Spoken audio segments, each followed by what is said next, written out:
James Clyburn has represented South Carolina in Congress since 1993, making him one of the longest-serving and most influential members in the House of Representatives. With another reelection campaign on the horizon, Clyburn is looking back and forward with our Robert Costa. So this is the power center of the Clyburn political machine. No, that's where I have That's these. where presidencies are made. No, I call it the network. It's a Jim Clyburn network. How are you? For 33 years, South Carolina Congressman Jim Clyburn has built that political network, Hey, one handshake hey, my Lord. and one hug at a time. I've talked to a lot of people who really enjoy visiting South Carolina. Though African Americans are a quarter of South Carolina's population, Jim Clyburn is the state's sole black representative and Democrat in the U.S. House. If you've paid attention to presidential politics in recent decades, you know this state matters. An early test in the primary race and a true center of power in the Democratic Party. What is this fish fry all about? And Clyburn's annual Fish Fry is a must-attend event for any Democrat with White House ambitions. History will recall that if Joe Biden does not sit down on the USS Yorktown with Congressman Jim Clyburn in early 2020 and have a conversation about the Supreme Court, about nominating a black woman, about bringing black voters to the fore, he might not become president of the United States because he won't win South Carolina without your endorsement. That might be true. Might be true. Yeah, he says it's true. I don't know. But you're not going to deny it was certainly a meaningful moment politically. I'm too good a politician to deny that. Earlier this month, we followed Clyburn to his alma mater, South Carolina State, a historically black university where he shared some advice with students. When you think about leadership, being someone's representative, make an early decision as to what you want to do in that representation. Do you want to make headlines or do you want to make headway? Of course, in his career, Clyburn has made both, most recently for his decision to seek re-election for an 18th term. You are 85 years old.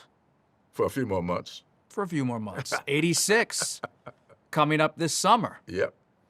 You took a long time to make this decision to run for re-election. Sure. When you looked in the mirror and thought about the future, how did you make the decision on a personal level?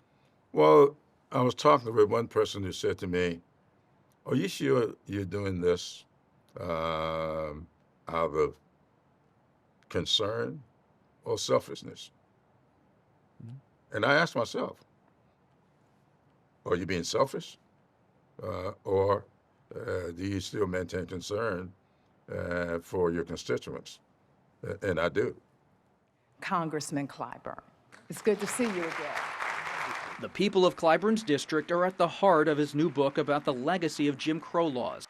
He sees a direct line from that history of oppression to the present-day push to roll back the 1965 Voting Rights Act.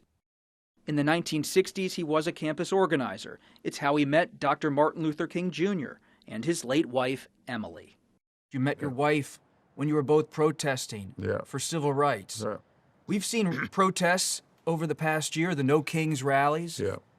Are Democrats doing enough, in your view, to protest? I don't think the American people are doing enough. I'm not going to allow this to be a Democrat versus Republican thing.